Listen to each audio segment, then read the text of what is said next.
Merci François. Donc, merci au comité scientifique du séminaire et à Pierre-Louis Lyons de m'avoir invité.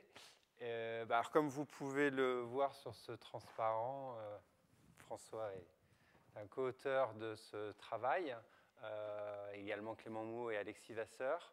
Donc, ce dont il s'agit, c'est de regarder des équations hypoelliptiques en supposant essentiellement aucune régularité sur les coefficients et d'essayer d'obtenir de la continuité eulérienne et même une inégalité de Harnack, puisque c'est ça qui était annoncé dans le titre, pour de tels problèmes. Alors, le plan de l'exposé est le suivant. Je commencerai par introduire l'équation à laquelle on s'intéresse et le cadre dans lequel on va travailler.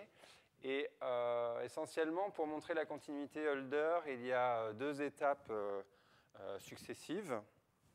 D'abord, montrer que si les solutions sont localement L2, alors elles vont être localement bornées. D'accord ? Et la preuve qu'on proposera, c'est une preuve qui suivra la stratégie développée par Moser. Et la deuxième étape pour montrer la continuité höldérienne des solutions, ça c'est un lemme d'amélioration de l'oscillation, d'accord ? Et pour ça, il y aura besoin d'un lemme de valeurs intermédiaires. Et là, on suivra plutôt la route tracée par De Giorgi. Voilà, donc d'abord, de quoi s'agit-il ? Un peu de motivation. On en est arrivé à regarder ces questions avec Clément Mouot parce qu'on essayait de résoudre le problème de Cauchy de l'équation suivante. Donc vous avez le transport libre ici, dTf plus V grade xf. Typiquement, F, c'est la densité de particules qui, à l'instant t, à la position x, ont la vitesse v. Donc c'est une fonction f qui dépend de txv, on le voit bien ici. Rho, c'est la densité des particules. D'accord ? C'est l'ensemble des particules qu'il y a à l'instant t à la position x. Et donc, et là, il y a un terme de diffusion qui permet que les équilibres soient maxwelliens. D'accord ? Donc on essaie de résoudre ce problème, cette équation de Fokker-Planck non linéaire. D'accord ? La non-linéarité vient de ce terme ρ de f. D'accord ? Et pour ce faire, on essayait d'obtenir des bonnes estimations a priori comme d'habitude, mais en essayant d'utiliser des techniques d'hypocoercivité et trouver des bonnes estimations d'énergie. Et à chaque fois, il nous manquait un petit bout pour arriver à boucler l'estimation d'énergie. Et le petit bout qui manquait, par exemple, c'était être capable de dire que la solution F était dans un petit espace de Sobolev, un HS avec S petit, ou alors, de façon, il suffisait aussi d'avoir que F était un peu höldérienne. D'accord ? Donc, c'est la raison pour laquelle on s'est intéressé à cette équation de façon plus générale. Donc, vous avez toujours le transport libre. Ici, les choses ont un peu changé par rapport au transparent précédent. Et je vous fais juste le lien au tableau. Donc, vous avez, au transparent précédent, il y avait ρ de x, grade V, de grade VF. Alors là, j'oublie le terme qui est après, d'accord ? Mais en fait, vu que ça ne dépend pas de V, c'est aussi égal à grade V de ρ de Tx. Et je vais volontairement écrire une matrice identité ici, même si elle ne sert à rien, grade Vf. D'accord ? Donc vous voyez que le cadre qui est ici est une généralisation du cadre précédent. Maintenant, la matrice A dépend des trois variables t, x et v. Elle est symétrique. Alors ici, elle était trivialement symétrique. Et ce qu'on suppose, c'est que ces valeurs propres sont toutes comprises entre deux nombres, petit lambda et grand lambda, qui s'appellent les constantes d'ellipticité. D'accord ? Donc, le théorème dont je veux parler aujourd'hui, c'est de dire, si vous avez une solution faible à cette équation qui est positive, qui ne prend pas de valeur négative, par exemple dans un cylindre Q01, je définirai un peu plus précisément les cylindres avec lesquels on va travailler ensuite. Vous êtes capable de contrôler le suprémum sur ce petit cylindre Q- par l'infimum de F sur un petit cylindre qui se trouve dans le futur. D'accord? Donc c'est une équation parabolique. Donc c'est normal, si on s'attend, dans une égalité de Harnack, on s'attend à avoir un shift en temps comme ça, un décalage en temps. Voilà. Donc ça, c'est ce qu'on appelle une inégalité de Harnack. Et c'est ce genre de choses dont j'aimerais parler aujourd'hui. Donc, avant d'en dire plus, il faut savoir que, en fait, le fait que les solutions étaient localement bornées si elles sont L2, ça a déjà été établi par Pascucci et Polidoro. Alors, pas dans un même cadre, pas avec les mêmes techniques, mais bon, il y avait quand même le fait que les solutions étaient bornées apparaissait dans ce papier-là. Et alors, en fait, il y avait aussi la continuité eulérienne qui a été démontrée par Wang et Zhang en 2009 pour ce type d'équations et des équations un peu plus générales aussi. Et encore une fois, là, les techniques étaient très différentes. D'accord. Mais bon, voilà, c'est quand même essentiellement équivalent à ça. D'accord. Donc, une façon de dire, alors pourquoi avoir travaillé sur ce problème, c'est pour trouver le même résultat. On développe aussi un certain nombre d'outils qu'on essaye ensuite pouvoir utiliser dans d'autres contextes. Et par exemple, donc on a commencé par obtenir la continuité Hölder. Et maintenant, la machinerie étant en place, on est capable, par exemple, d'aller plus loin et d'arriver à Harnack. D'accord. Je dois aussi signaler que Louis Sylvestre, qui est à Chicago, a eu une action non nulle dans cette histoire, en pointant notamment des imprécisions, va-t-on dire, hein? Une action tout à fait bénéfique. Et en pointant des imprécisions, dirons-nous pudiquement, dans la preuve qu'on avait d'abord donnée. Elle était incomplète. Voilà, bon, alors, pour essayer de motiver un peu plus ce travail, je rappelle un peu le résultat sur la régularité elliptique, donc avec le 19 problème de Hilbert. D'accord. Donc, si vous prenez une fonctionnelle f qui est régulière et strictement convexe, Hilbert a demandé est-ce qu'on est capable, alors il faut qu'elle soit analytique aussi, f. Hilbert demandait est-ce que les minimiseurs de telles fonctionnelles sont analytiques. D'accord. Alors, on sait depuis Euler et Lagrange que les minimiseurs vérifient une équation aux dérivées partielles, qui est celle-ci.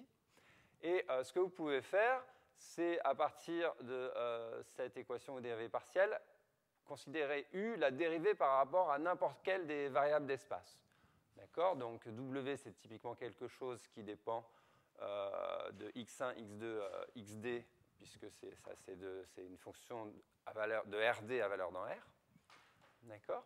Et donc vous pouvez prendre la dérivée partielle par rapport à une des coordonnées.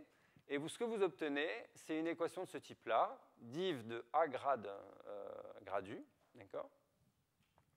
Et les coefficients de cette nouvelle EDP, c'est justement essentiellement la matrice hessienne de F. Donc, comme on l'a supposé qu'elle était strictement convexe, eh bien, toutes les valeurs propres de ces A et J sont, par exemple, bornées par en dessous. D'accord. Et comme on sait essentiellement... enfin voilà, donc la théorie de Schroeder des années 30 permettait de dire que si vous êtes capable de montrer que W, le minimiseur, est C1 alpha, alors ça veut dire que ces coefficients, ici, sont höldériens.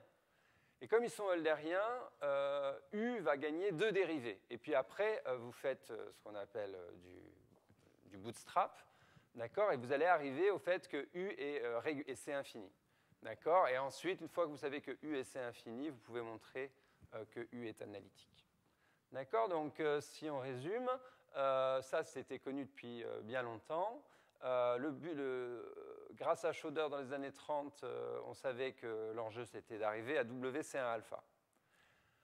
Alors, comment on atteint ce WC1 alpha? Alors, vous voyez, atteindre WC1 alpha, vu que U, ce sont les dérivés de W, ce que vous voulez, c'est être capable de montrer que U est eulerien.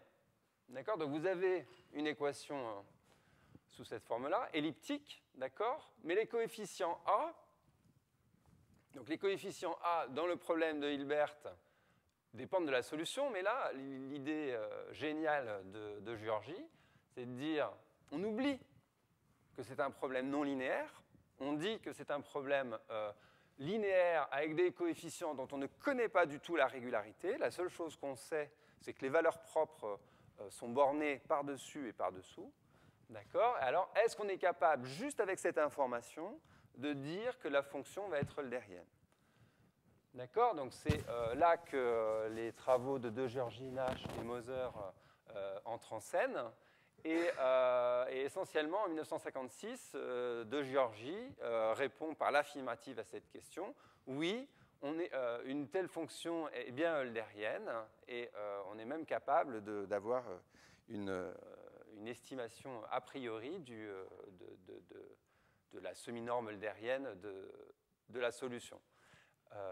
Donc, la façon dont il le fait, c'est ce que je vous ai dit déjà tout à l'heure, c'est d'abord d'obtenir que les solutions sont localement bornées, d'accord, avec des troncatures qui ressemblent aux troncatures de Stampacchia, d'accord, et ensuite de montrer, grâce à un lemme isopérimétrique sur lequel je reviendrai, que l'on est capable d'améliorer l'oscillation à chaque échelle, et ça, les gens savaient, et ça, on sait que c'est ça qu'il faut montrer pour montrer qu'on est eulérien. Alors, Nash, un tout petit peu après, a obtenu le même résultat. Alors là, c'était pour des équations elliptiques. Lui, c'était plutôt dans un cadre parabolique. D'accord? Et pour arriver au résultat, il utilisait des techniques vraiment très, très différentes. Et notamment, il obtenait des estimations sur la solution fondamentale de l'équation. Mais je ne vais pas en dire beaucoup aujourd'hui à propos de Nash. Par contre, Moser, en 1961, justement, a montré qu'on pouvait obtenir une égalité de Harnack, qui est ce que j'ai énoncé tout à l'heure. D'accord? Et pour faire ça, il utilisait une technique qui permettait de mettre en relation des normes Lebesgue positives et négatives. Donc ça, c'est pareil. Je ne vais pas vraiment parler de la preuve de Moser, mais il y avait l'idée derrière, essentiellement, d'étudier le log de la solution. D'accord. Bon, alors, donc ça, c'était pour la régularité elliptique. Dans le titre de l'exposé, il y avait le mot hypoelliptique. D'accord? Alors, qu'est-ce que sont les équations hypoelliptiques? Alors, si vous prenez l'équation que je vous ai montrée tout à l'heure, mais vous prenez A égale identité, vous obtenez cette équation. Et Kolmogorov, en 1934, a montré que la solution fondamentale de cette équation avait une formule explicite, un peu comme le noyau de la chaleur. D'accord? Et un peu comme le noyau de la chaleur aussi, cette équation avait un effet régularisant. Alors, c'est remarquable parce que ce qui fait régulariser, c'est le terme parabolique, c'est le Laplacien. Mais a priori, le Laplacien régularise en V, mais pas en X. D'accord? Et c'est le terme de transport qui transfère la régularité de V en X. D'accord? Bon, alors, c'est à partir de ça que Ormander a développé sa théorie de l'hypoellipticité, qui est basée sur des estimations de commutateurs. Voilà, donc maintenant, revenons à l'équation. Donc, cette équation, Donc l'équation de départ. Maintenant, je parle vraiment de cette équation-ci. D'accord? Cette équation, il faut commencer par regarder quelles sont les mises à l'échelle qui la laissent invariante. Alors, si vous n'aviez pas de x, vous reconnaissez la mise à l'échelle parabolique classique, r en vitesse et R2 en temps. D'accord? Et là, la bonne mise à l'échelle en x, c'est R3. D'accord? Et par ailleurs, il y a un certain nombre de transformations qui laissent invariante l'équation.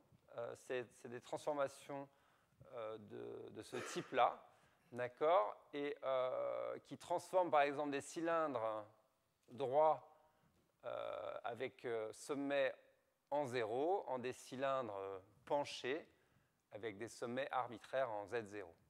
D'accord? Et les cylindres droits qu'on met à l'origine, eh bien, on prend des cylindres qui respectent la mise à l'échelle de l'équation. Voilà, donc une autre chose importante dans ce genre de problème, c'est que si f est une solution de l'équation, alors phi de f est une sous-solution dès que phi est convexe. D'accord? Alors, ça, c'est un calcul relativement élémentaire que je ne vais pas faire, faute de temps. Mais voilà, c'est essentiellement, si vous calculez le transport libre de phi de f, vous allez avoir phi prime fois le transport libre de f. D'accord? Donc du coup, ça veut dire que vous multipliez le second membre de l'équation par phi prime de f ici, et le fait de le faire rentrer, eh bien, le prix que ça coûte, c'est les dérivées secondes de f, essentiellement, et dans le sens qui fait qu'on obtient une sous-solution. D'accord? Donc sous-solution, ça veut dire qu'au lieu d'avoir dt plus v grad x égale grade v à grade vf, on a inférieur ou égal à grade v à grade vf. Voilà. Donc, et les deux fonctions convexes qui vont nous intéresser, c'est la fonction convexe qui est la partie positive d'un nombre réel. D'accord? Donc,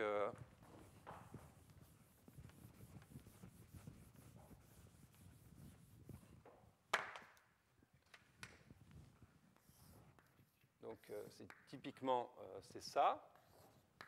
D'accord? Et puis, un peu plus généralement, ce sera une puissance de la partie positive avec des puissances plus grandes que 1. D'accord? Alors, la première chose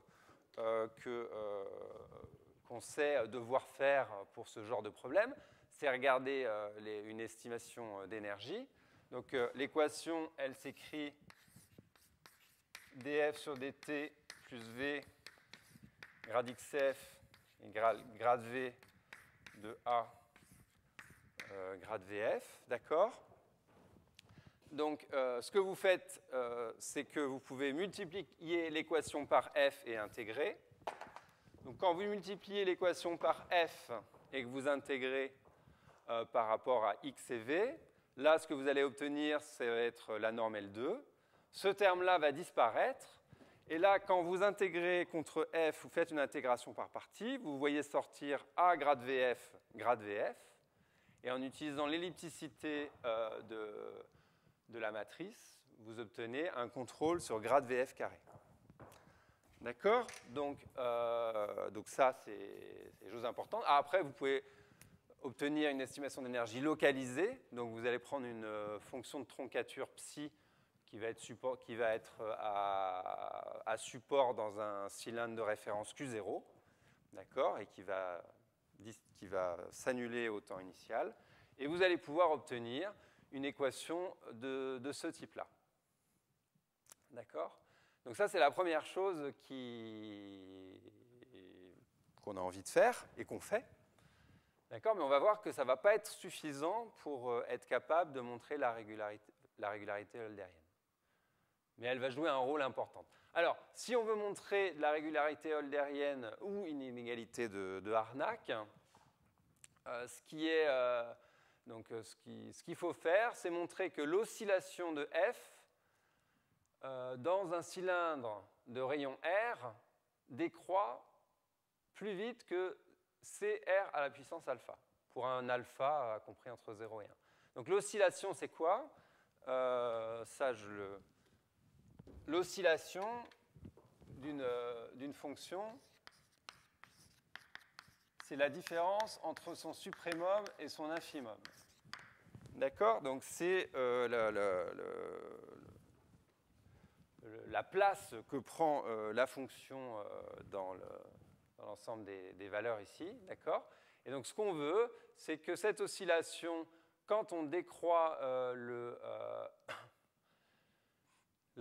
rayon du cylindre, eh bien, elles deviennent de plus en plus petites et qu'elles décroissent plus vite qu'elles décroissent algébriquement comme ça.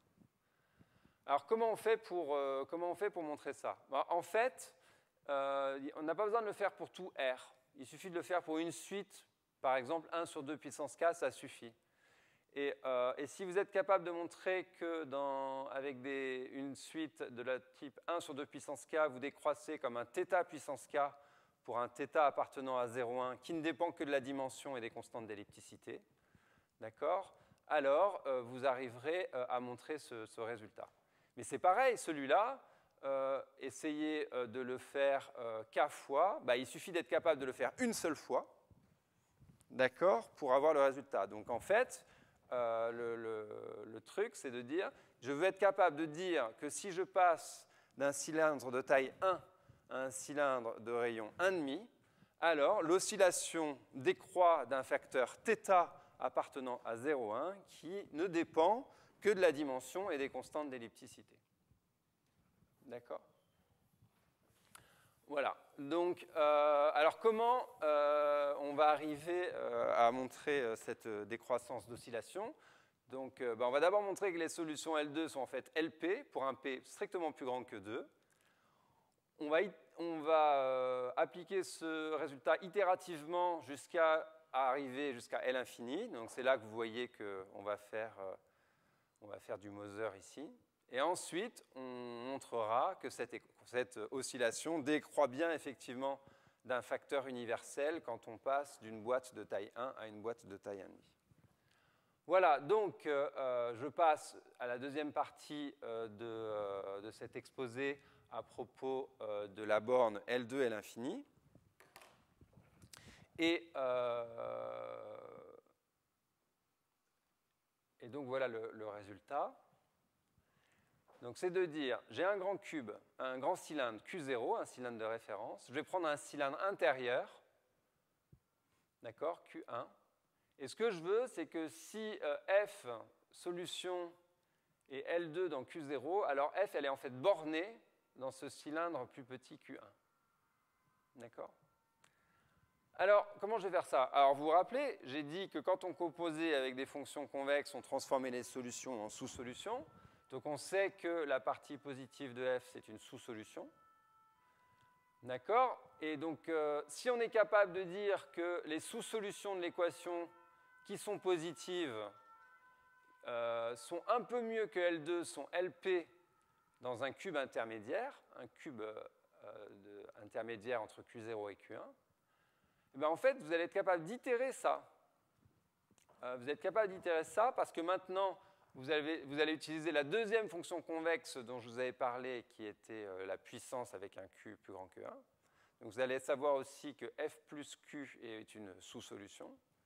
D'accord? Et en réitérant ça, eh bien, vous allez gagner encore un facteur de P, vous allez arriver à P2 sur 2, d'accord, dans un cylindre encore un peu plus petit.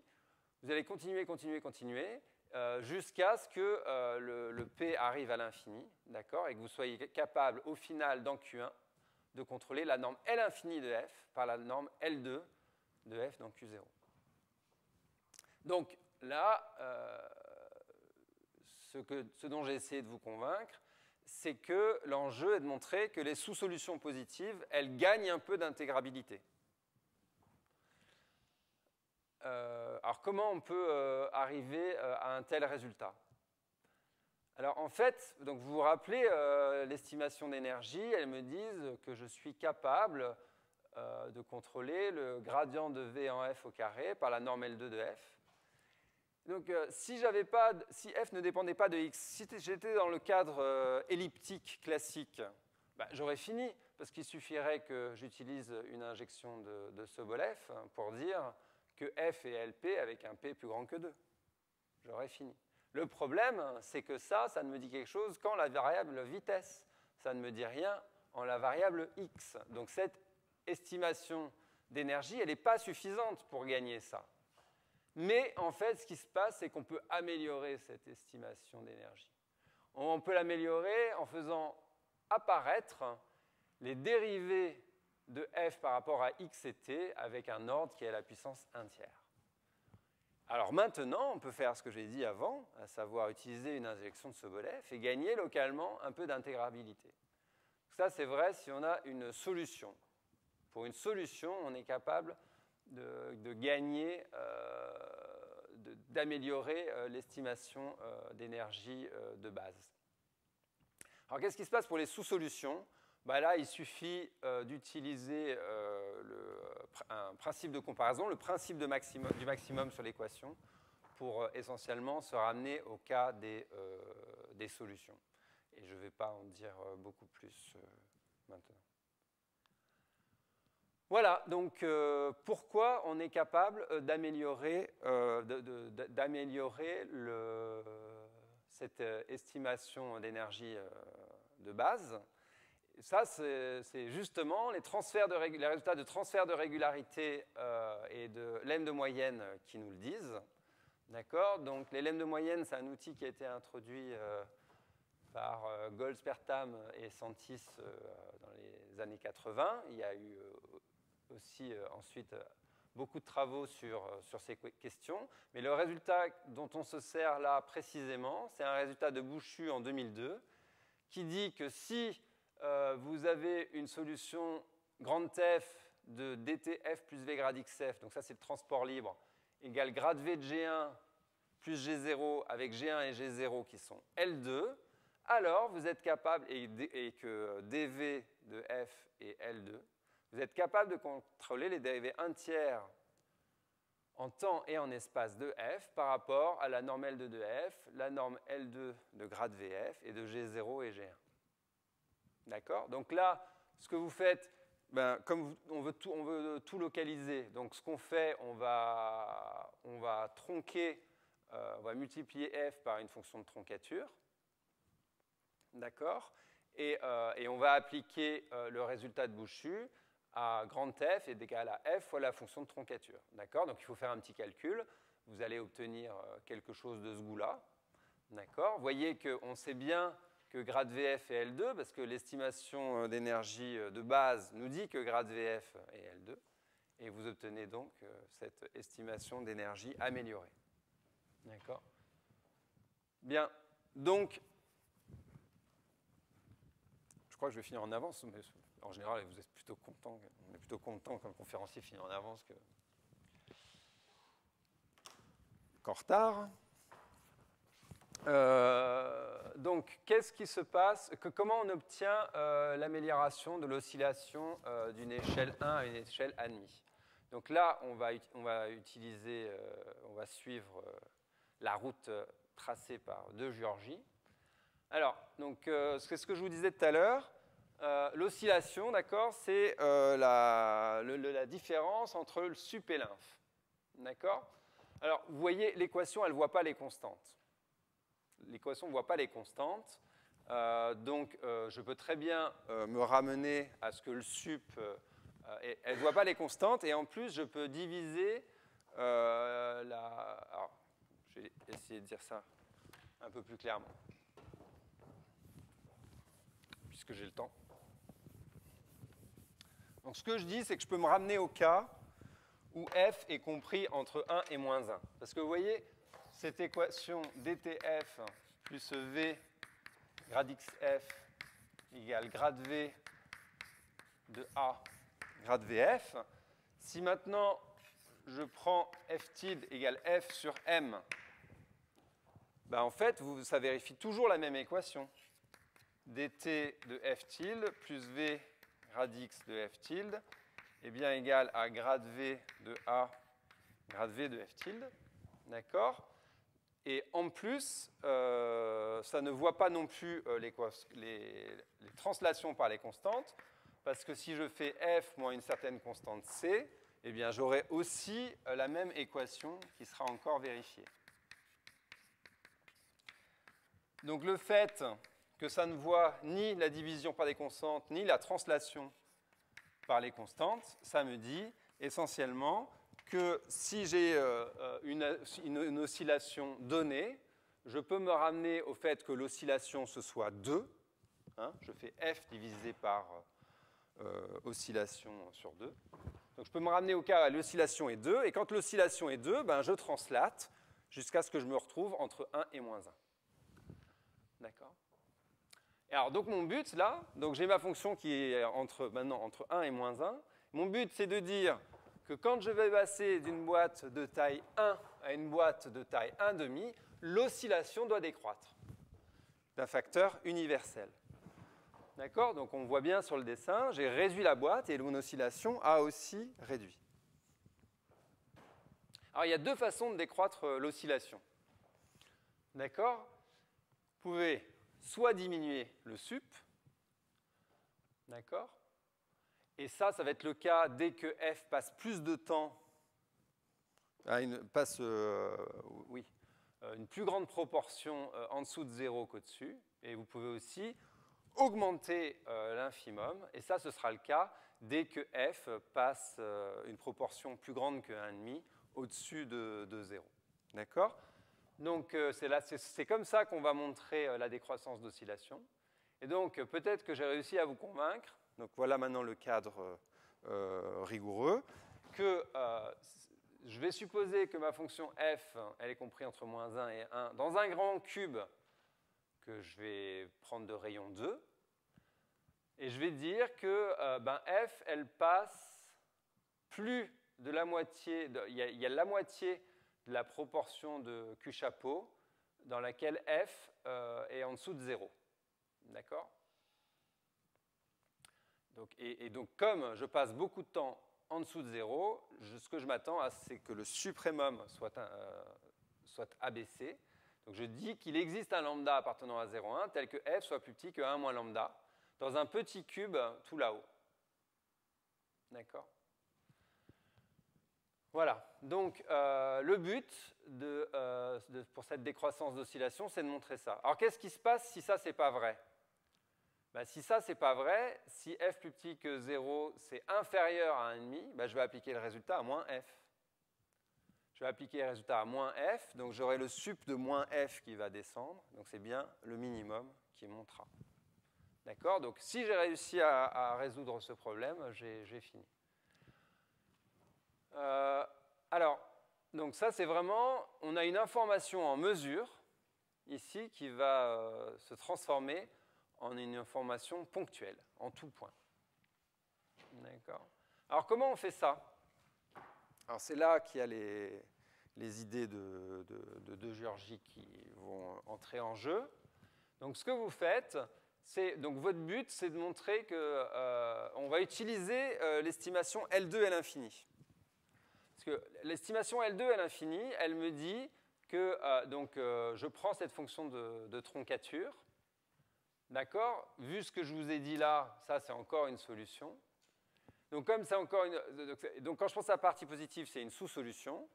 Donc l'estimation L2 L infini me dit que je suis capable de contrôler la norme L infini de f plus K0 par sa norme L2 dans ce petit cylindre vert qui est là-haut. D'accord? Donc si je suis capable de dire que le temps qu'on passe au-dessus de 0 dans Q de 0 oméga est tout petit, d'accord? Donc si la petite partie assurée tout là-haut, elle est toute petite, et bien alors la norme L2 elle va être plus petite que C racine de delta 1, donc delta 1 c'est la façon de mesurer tout petit. Et donc maintenant, si je choisis bien delta 1 en fonction de C et θ, d'accord? Donc C c'est une constante qui est universelle, elle ne dépend que de la dimension et constante d'ellipticité, ça faisait partie du résultat L2, L infini. Θ, on le choisira universel aussi, donc delta 1 est universel. Si j'arrive à montrer que ça c'est plus petit que 1 moins θ, alors il faut regarder ça un peu droit dans les yeux, mais dire que f de k0 est plus petit que 1 moins θ, c'est dire que f est plus petit que 1 moins θ k0 plus 1. Qu'importe, ça me permet d'avoir une borne, une diminution du suprémum. F n'est pas seulement plus petite que 1, mais elle est plus petite que 1 moins lambda dans mon petit cylindre Q de 0 oméga sur 2. D'accord? Donc le but, c'est de dire, si je coupe tout là-haut, là, je passe la moitié de mon temps dans Q chapeau en dessous de 0. Moi, je veux couper un petit bout pour qu'il ne me reste presque rien là-haut. Bon, alors peut-être que je n'ai pas de chance. Peut-être que je n'ai pas de chance, mais si je n'ai pas de chance, au premier coup, ben, je vais recommencer. D'accord? Donc je vais faire ça itérativement. Donc là, j'ai fk qui est défini, j'ai fk plus 1 qui est aussi défini. Alors, si vous regardez la relation entre fk plus 1 et fk, c'est celle-là. D'accord? C'est un calcul. Et donc, du coup, l'ensemble où fk plus 1 est supérieur à 0, c'est la même chose que l'ensemble où fk est supérieur à 1 moins θ. Et puis et quand vous coupez un peu plus haut avec un 1 moins θ k plus 1, bon, bah, vous augmentez d'autant plus les ensembles où fk était négatif. Donc ce que je dis, c'est que si à l'instant k plus 1, j'avais encore raté, je n'avais pas encore réussi à couper suffisamment pour qu'il y ait quelque chose de plus petit que delta 1, si c'est plus grand que delta 1, vu qu'au départ c'est plus petit que 1,5, je me retrouve dans la situation où fk supérieur à 1 moins θ, alors j'ai pas mis les cylindres, j'aurais dû, mais je vais le refaire après, est plus grand que delta 1 et un fk inférieur à 0 plus grand que delta 2, d'accord, je serai dans cette situation. Si fk plus 1, c'est toujours pas assez petit, ça veut dire que fk, il passe pas mal de temps au-dessus de 1 moins θ et pas mal de temps en dessous de 0. D'accord. Alors c'est là que le lemme, un lemme à la de Giorgi va être important. Donc c'est là que j'ai remis les bons endroits où f est plus grande que 1 moins θ ou 0. Donc si f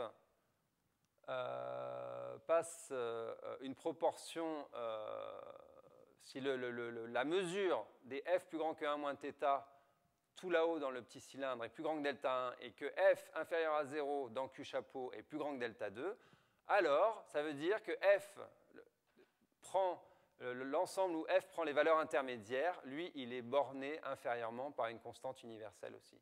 Donc ce qui est important dans cet énoncé, c'est aussi le fait que alpha ne va dépendre que de θ, delta 1 et delta 2 et des constantes ellipticité et de la dimension, bref, qu'il soit universel. D'accord? Donc qu'est-ce qu'on dit là? Si j'étais dans un cadre classique, j'ai mes solutions, je sais que grade V de f est L2. Donc si j'étais dans un cadre classique, j'aurais des fonctions H1. Et là, je suis en train de dire que si j'ai une fonction, donc dans un cadre classique, encore une fois, si j'ai une fonction qui est H1 et qui passe du temps au-dessus de 1 moins θ et au-dessus de 0, elle doit passer du temps, elle doit prendre de la place plutôt, il ne faut pas parler en termes de temps, mais elle prend de la place pour les valeurs intermédiaires prennent de la place, d'accord? Une fonction de Heaviside, ce n'est pas dans H1, quoi. Donc justement, l'argument classique de Giorgi, c'est de dire, c'est de rendre quantitatif cette affirmation vague qu'une fonction de Heaviside n'est pas dans H1. Que si on passe du temps, une fonction H1 passe du temps au-dessus de 1 moins θ en dessous de 0, alors elle doit passer du temps dans les valeurs intermédiaires. Mais ici, ça ne marche pas. Parce qu'on a une variable en plus qui est x et pour laquelle on ne sait pas qu'on est h1 par rapport à x. Donc il faut faire autrement. Donc en fait, ce théorème, c'est la principale contribution du travail. D'accord? Puisque comme je l'ai dit, Pascucci-Polidoro essentiellement avait déjà l'estimation L2 L infini, même si je ne suis pas sûr qu'elle était localisée, mais qu'importe. Donc c'est vraiment ça le cœur du résultat. Voilà, alors comment on fait ça? Alors pourquoi ça nous donne le résultat d'abord? Donc, vous vous rappelez, j'ai dit, ah, j'ai pas de chance, quand j'ai coupé, il me reste delta 1. C'est toujours plus grand que delta 1. Le problème, c'est que si à chaque fois que je coupe, il me reste quelque chose de plus grand que delta 1, ça veut dire que pour les valeurs intermédiaires, à chaque fois, je récupère une proportion alpha. D'accord? Et alpha, elle est universelle et elle ne dépend que de delta 1, delta 2, etc. Donc, je ne vais pas pouvoir en mettre une infinité des alphas. Au bout d'un moment, les alphas, je peux en mettre qu'un nombre fini. Donc, au bout d'un moment, ce processus itératif, il va forcément s'arrêter. D'accord?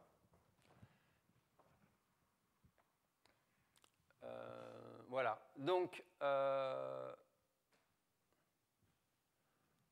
j'ai l'impression que je ne vous ai pas convaincu sur mon histoire de alpha. Je recommence alors. Je recommence.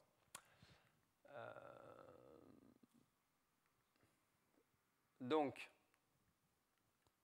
ce que j'ai dit, c'est qu'en utilisant ce résultat, si à l'étape k plus 1, il me reste encore quelque chose qui est plus grand que delta 1, donc vous vous rappelez, hein, mon but, c'est d'arriver à ce que à un certain rang, le fk supérieur à 0 dans q de 0 oméga soit plus petit que delta 1. Si j'ai toujours pas réussi au rang k plus 1, ça veut dire qu'au rang k, j'étais dans le cadre de ce résultat. Et ça me dit que dans ce cube q de 0,1 union q chapeau, dans tout ça, j'ai ça qui vaut au moins alpha.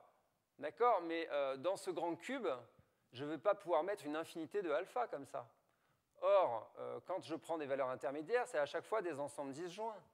D'accord? Donc je ne vais pas pouvoir mettre autant de alpha que je veux comme ça. Au bout d'un moment, ça doit s'arrêter. D'accord? Voilà. Bon. Comment on fait pour montrer ce lemme isopérimétrique? Alors, on fait une preuve par contradiction. Alors, précisément, on va supposer qu'on a des fonctions fk qui sont plus petites que 1, des matrices ak et un nombre θk qui tend vers 0, et on suppose que la mesure des fk supérieure à 1 moins θk plus grande que delta 1, la mesure des fk plus petite que 0 plus grande que delta 2, d'accord, et que la mesure des valeurs intermédiaires tend vers 0. Donc je regarde grand fk qui est la partie positive de ces petits fk. Du coup, vu que fk était plus petit que 1, j'ai que grand fk est compris entre 0 et 1. C'est une sous-solution de l'équation. D'accord? Et en utilisant un lemme de moyenne, on va être capable de passer à la limite dans l'équation. D'accord? Alors, plus précisément, donc déjà, on peut passer à la limite dans ces inégalités. Donc, quand on passe à la limite, bon, là, fk, il vaut grand fk, puisqu'il est positif. D'accord? Donc, vous êtes en train de, quand vous passez à la limite, vous regardez la proportion de grand fk plus grand que 1 moins θk, avec θk qui tend vers 0. Mais fk, il est plus petit que 1. Donc, ce que vous obtenez à la limite, c'est que vous avez la mesure des f égale 1 dans q de 0 oméga qui est plus grand que delta 1. Alors vous vous rappelez, hein, f, c'est une fonction qui est comprise dans 0,1. Là, on dit qu'elle prend souvent la valeur 1 près du temps final en q de 0 oméga. Hein, q de 0 oméga, c'est là-haut. Ensuite, on passe à la limite dans celui-là. Là, on dit que dans q chapeau, f prend la valeur 0 assez souvent. Et la façon dont on le mesure, c'est avec le petit delta 2. Et par contre, quand on passe à la limite là-dedans, donc ça c'est dans Q chapeau, quand on passe à la limite là-dedans, on dit que f ne prend jamais les valeurs entre 0 et 1. D'accord? Donc c'est-à-dire que dans tout ce cube-là, f ne prend pas de valeur strictement comprise entre 0 et 1. Ça veut dire quoi? Ça veut dire que f, elle ne prend en fait que les valeurs 0 ou les valeurs 1. Et comme elle est H1 en V, ben en fait, ça veut dire que c'est une indicatrice d'un ensemble de positivité P qui ne dépend que de Tx. D'accord? Et je vous ai dit qu'on était capable de passer à la limite dans l'équation. Ce qu'on est capable d'obtenir quand on passe à la limite dans l'équation, c'est que le transport libre est inférieur ou égal à 0. Donc ça veut dire que vous allez être capable, donc vu que f, elle ne dépend plus de v, ça, vous êtes en train de dire que f décroît dans un certain nombre de directions. Les directions, c'est v. D'accord. Et alors, qu'est-ce qui se passe? Vous vous rappelez, donc cet ensemble de positivité, là, vu ce qu'il y a écrit là, cet ensemble de positivité, son intersection avec Q de 0 oméga, c'est plus grand que delta 1. Et Q chapeau privé de P, c'est plus grand que delta 2. Alors, qu'est-ce qu'on va faire? On va regarder une petite zone rouge qui est dans Q chapeau privé de P, hein, puisque c'est plus grand que delta 2. Petite zone rouge. Donc, ça veut dire que dans cette petite zone rouge, je vaux 0. Et puis, je transporte la valeur 0 grâce à cette équation. Je transporte la valeur 0, donc ça veut dire que très souvent là-bas, je vaux 0 aussi. Mais je vaux tellement souvent 0 que ça va me contredire. Je vais couvrir essentiellement tout Q de 0 oméga, et ça va me contredire la première hypothèse. Parce qu'essentiellement, en étudiant la propagation de f égale 0, je vais recouvrir complètement Q de 0 oméga, et ça, c'est mal, je n'ai pas le droit. D'accord? À cause de cette hypothèse-là. Voilà, donc pour l'inégalité de... Donc je finis avec juste un slide sur Harnack. Et donc, pour passer de la régularité Hölder à Harnack, il y a encore pas mal de travail en fait. Et je donne juste les deux principaux ingrédients. Et les deux principaux ingrédients, c'est ce dont on vient déjà de discuter, c'est que c'est l'amélioration de l'oscillation. Si norme de f est plus petit que 1 dans un grand cube, d'un grand cylindre de rayon 2, alors l'oscillation de f sera plus petite que 1 moins θ dans un petit cube Q de 0 oméga. Et ce qu'il faut, et en fait, si vous utilisez encore une fois le lemme isopérimétrique que je vous ai présenté, vous êtes capable de dire comment le minimum de la fonction f se détériore. Alors, je dis juste ça assez rapidement.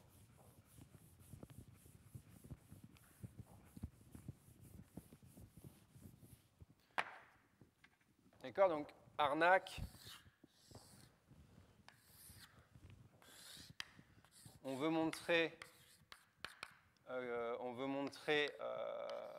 relier l'inf de f sur q plus et le sup de f sur q moins.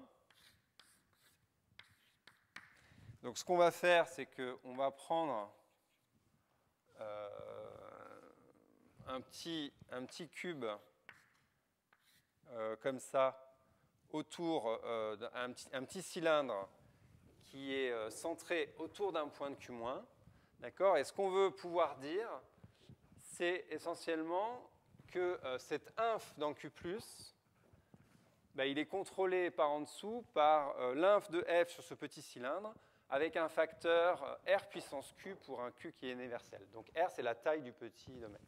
Vous voyez, donc on dit essentiellement on regarde comment le minimum se détériore au fur et à mesure, et à la fin, il faut qu'il soit détérioré d'un facteur 1 sur R à la puissance Q, où R est la taille du cylindre. D'accord. Voilà, et si vous